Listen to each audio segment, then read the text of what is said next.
Hey guys, welcome back to The Heart of Home. I'm Courtney and I'm super grateful you are here. Today's video is the first video of 2025, which is quite exciting, especially if you're a gardener. A gardener knows that in January and February marks the beginning of what we consider the garden season. Why? Because those are the 2 months that we start growing seeds, which for someone like me whose garden is sitting dormant and asleep right now out in the cold, it's quite exciting to finally have some life happening. That's gonna be the beginning of the garden. So today I wanna share with you guys 10 different seeds that I'm gonna be growing in my garden, and I hope that it encourages you or it challenges you to try something new. Grab your tea or coffee and let's get started.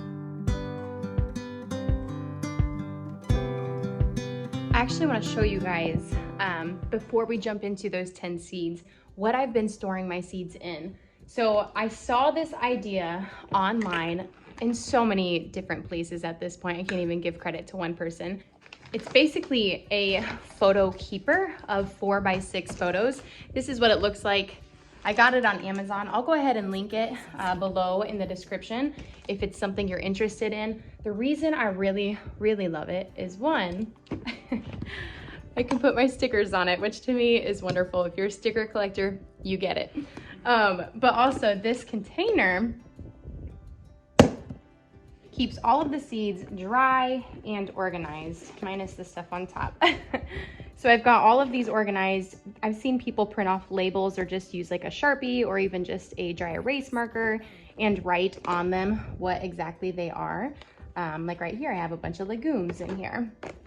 And I've got all of these full, and that's precisely why I ordered a second one, because I need a whole different organizer for my edible flowers and herbs, which will be coming in a later video. But I thought I'd share that on here just in case you guys were wondering throughout the video what I am storing my seeds in. It's this, it's a photo album, linked in the description below. It keeps them dry, keeps them cool, keeps them organized. It's perfect.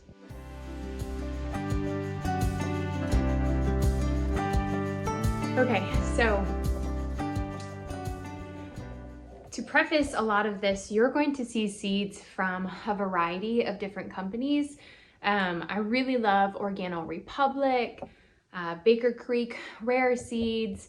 What else do we have? So Right Seeds, and My Gardener, which in My Gardener is actually really nice because they're probably, well, Baker Creek is too, but they're pretty close to Iowa where we live, and so the seeds that they've developed there are developed to our region. I have some seeds from Hawaii that we got this last year on our trip. You're gonna see a bunch of different seeds. I'm not partial to one company. All of these seeds are non-GMO, and I believe they're all heirloom. Very rarely do I grow hybrids in my garden just because I like to save seeds. There's nothing wrong with growing a hybrid. If you like to grow hybrids, that's fine. My personal preference is heirloom, strictly for the matter of one, they're pretty stabilized, but two, I can save these seeds, which in the end saves me money. So let me just tell you that if you're not growing seeds, you should be. A seed packet can vary from 20 seeds to 1,000 seeds depending on what you're buying.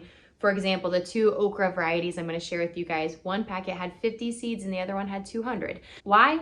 Totally depends on the company you're buying them from. Let's say a 6-pack of tomatoes from your local nursery might cost you $4 to $6, and that's 6 plants that are going to yield a good amount of tomatoes. But think about how many tomato plants you could start if you bought a tomato package like this one that has, I don't even know how many seeds, more than 6, and it cost me maybe $2 to $3 to buy that.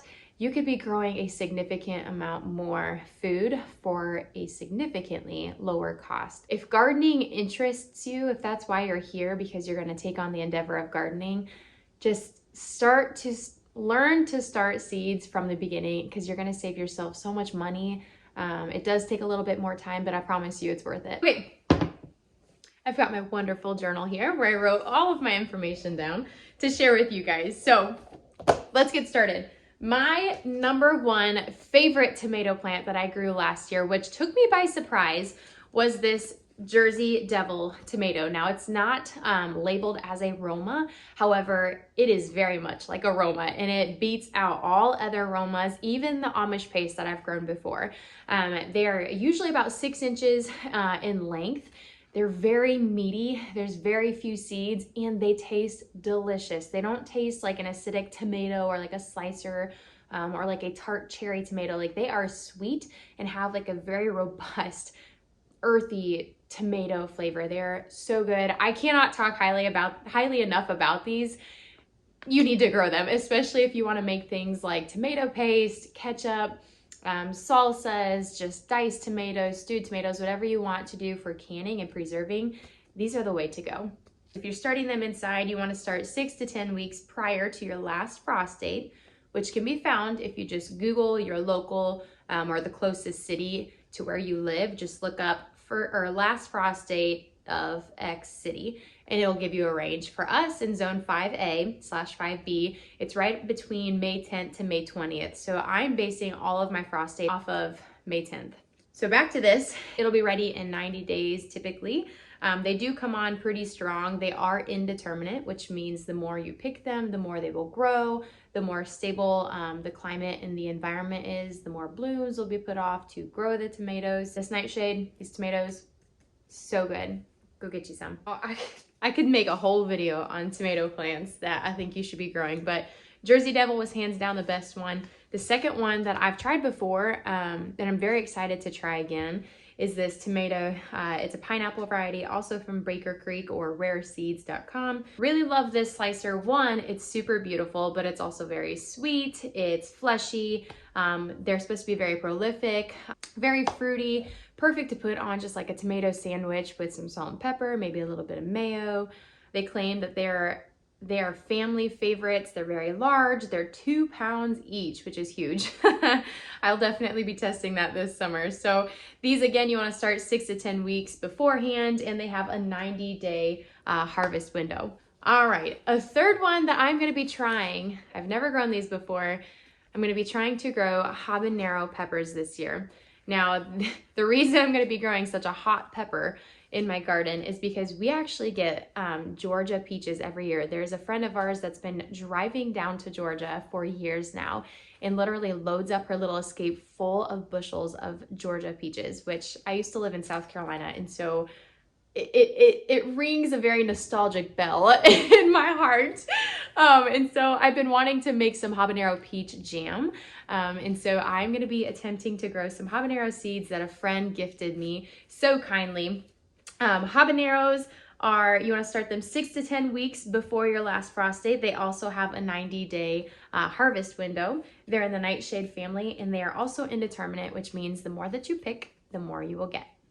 And since we're on the pepper train here, Caleb and I went to Hawaii for one of his work trips a few months ago.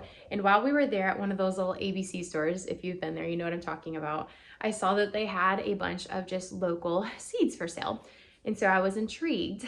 And these peppers, they're Hawaiian chili peppers, the capsicum annuum, I'm not sure how to say that. I saw them and I knew that I wanted to attempt fermenting hot sauces in the coming years. I just started fermenting because I'm trying to diversify my food preservation portfolio. And hot sauce is one of those things that we eat on a pretty regular basis. And so I want to learn how to produce that out of my own kitchen. So I have a friend from Kauai, and she said, these are the way to go. And so I'm very excited to be growing these. I don't know a whole lot about them. I do know that you grow 6 weeks beforehand, like any hot pepper. They have a 75-day to harvest window. They're also determinate, which is a good thing when it comes to preserving food in bulk, like peppers that are so little.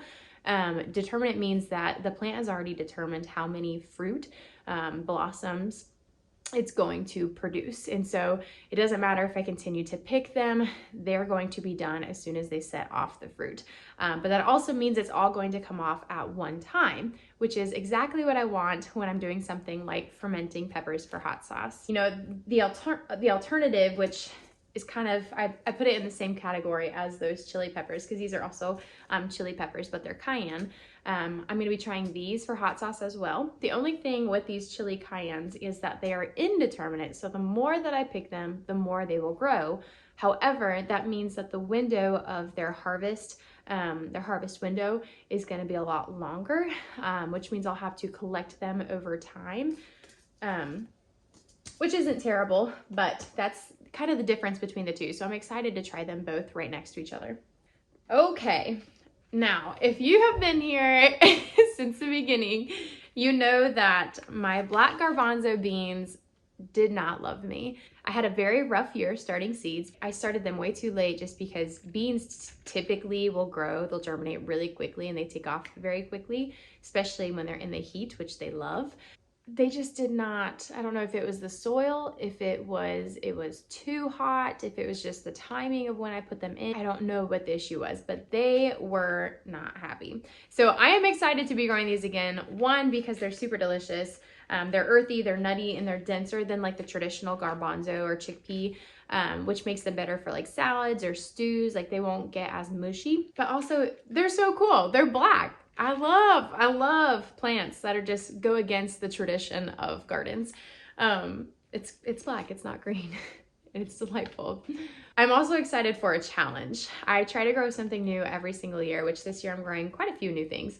I really hope that I can figure out how to successfully grow these. I don't know. You guys will have to stay tuned. Hey, and if you've grown these before, let me know below if it worked for you or if it didn't, or if you ran into something or discovered something that helped you become successful in growing these. All right, another legume that I'm going to be growing this year that I'm very excited about are just traditional bush beans.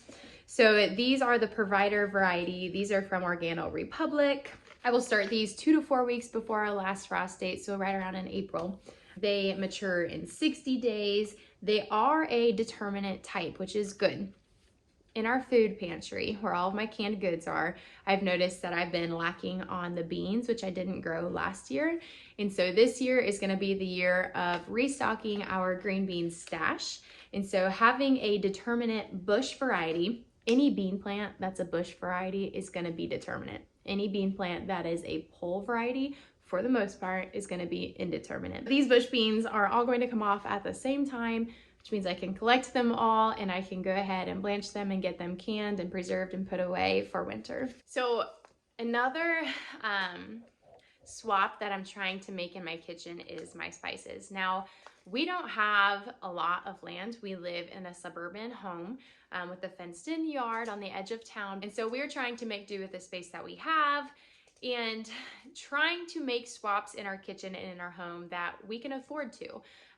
And one of those swaps that I'd love to try to make is swapping out our paprika spice. Now, if you didn't know this, paprika is just red pepper. It's nothing fancy. There's a couple different varieties that you can make it out of, but I actually have these California Wonder bell peppers, which this is another Baker Creek variety that I have really enjoyed. I did grow them last year. However, they were taken over by the banana peppers because I'm a rebel in the garden and I don't follow square foot gardening because I think it is a joke. Don't come at me. I like to maximize my space in the garden as much as I can. So they didn't quite get to the place where they turned red, but I did have green bell peppers. They just didn't receive enough sunlight to produce more of these anthocyanins, which make the red color, the red tones, pigments. So I'm looking forward to growing these. The only issue I'm going to run into with my garden this year is there's a lot of bush variety plants that I want to grow between the peppers and the hot peppers, the beans, the bush beans. All of those are very low growing plants. And I love to take advantage of vertical gardening when I can because it expands your gardening space significantly when you can grow upward and not just horizontally taking up the square footage in your garden. So I might run into that conflict. I might have to do some more stuff just in pots for that reason. Okay. The last couple seeds I'm growing in my garden this year. I've got 2 different okra varieties. Now, having lived in South Carolina, I became quite accustomed to fried okra and pickled okra. I prefer pickled okra over fried okra because I love anything pickled. I think it's so delightful. It just melds in my mouth and it's so wonderful. So both of these varieties, which this is Organol Republic's Clemson Spineless variety. I really love this one. And then this was M.I. Gardner's Red Burgundy Okra. I did grow this last year, so you might see that this looks quite familiar. These are a little skinnier in size than the Clemson Spineless, which makes them great for pickling. If you're going to pickle them whole, you can fit more of them just in a quart mason jar. Now, okra loves the heat. You do want to start them 4 weeks before your last frost. They have a 60-day harvest window, and they're indeterminate. So the more you pick okra, which if you grow okra, needs to be like every day when you're growing them, because they grow way too big if you let them go even just a couple days, and they become woody and just inedible.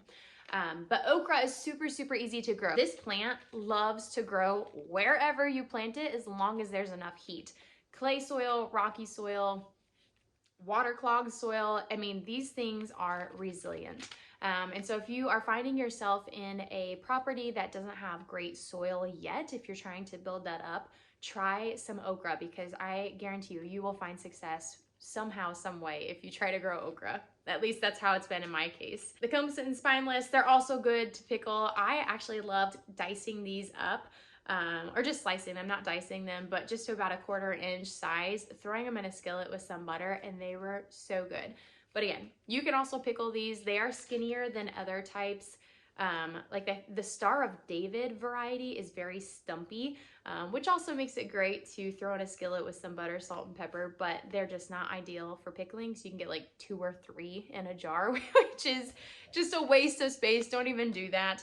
But you can cut them up and pickle them as well. So if you haven't tried okra, give it a try. And the last seed that I'm going to be growing in my garden this year, well, I'm growing a lot of seeds in my garden this year. So last year I mentioned with you guys in some of the garden tours that I wanted to create more of a tea garden.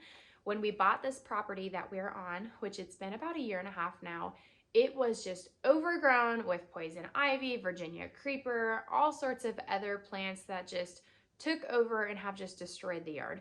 And so ripping them out, of course, destroys the topsoil, but things like poison ivy need to be ripped out from the root.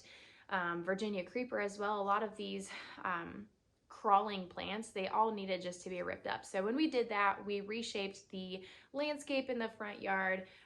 A lot of the perennials in the backyard, like the weigelas and stuff, got moved or sold. I've got a hydrangea back there, if you guys remember the bee and fly infestation. So there's been a lot of plants removed and a lot of plants that I want to bring back. And that being said, I'm trying to be more intentional with planting more edible flowers and herbs in the landscape instead of just planting perennials that do me no good. Because again, I'm trying to maximize the space that I can in our little suburban home right now, in a way that it can benefit me as much as I can benefit it. And so by planting things like feverfew, looks very similar to chamomile, but it is not. Chamomile, lavender, basil, different herbs or edible flowers like echinacea, planting it out into our landscape just opens that door for me to harvest more from the yard that we are in, the lot that we are on. And so feverfew is something I'm really, really excited about. I've never actually grown this. So I want to start it 6 to 8 weeks before the last frost. It has an 85-day harvest window. Now, feverfew is supposed to be like the goddess of all like edible florals, apparently, because it deals with pains, it addresses migraines, it's anti-inflammatory, it's antimicrobial. I mean, this is just a powerhouse of an edible flower or an herb, and it's beautiful. It's so pretty. The little pops of yellow are gonna look so great outside. So I think I'm gonna start some of these and plant them probably all over our property, because at this point, I don't even care. I think they're beautiful and they're great. So when they start popping off, I'll start harvesting the heads. They are indeterminate, and it's kind of like mums or chamomile. The more that you pick a flower head, the more that the flower plant is going to produce, because the plant's overall goal is to produce and multiply, to grow seeds to drop to the ground, to start new plants of that type. So if you continue to pick off the heads of a plant like feverfew, it'll continue to produce, so the environment just doesn't produce what it needs. These are my top 10 seeds I'll be growing in my garden this year. There's gonna be a lot of other seeds, clearly. I've got a whole container plus another second container that I'm gonna be sharing with you guys. That other container is gonna be full of these culinary herb and edible flower seeds that I got from Organic Republic. This is one of their many variety packs. If you haven't shopped on their site, they have some really great variety packs. A lot of the seeds that you just saw, these ones, I actually got their most popular vegetable seeds. So there's 55 different seed packets in here and over 35,000 seeds. So if you were looking for a great starting point when it comes to a seed collection that's heirloom, which means you can save the seeds every single year and know that you're gonna get the same thing for the most part the following years, Organic Republic is the way to go. They have so many variety packs for an experienced gardener and the beginning gardener. So go check them out. I'll also put a link in the description below. I'd love to know what you guys are growing in your garden this year. So if you would like to share that with me, go ahead and comment below. Click the like and subscribe button to stay tuned with what's coming up next. I will be doing another video going over these flowers and herbs with you guys if that's something you are interested in. So until then, I will catch you guys on the next video. Thank you for hanging out with me.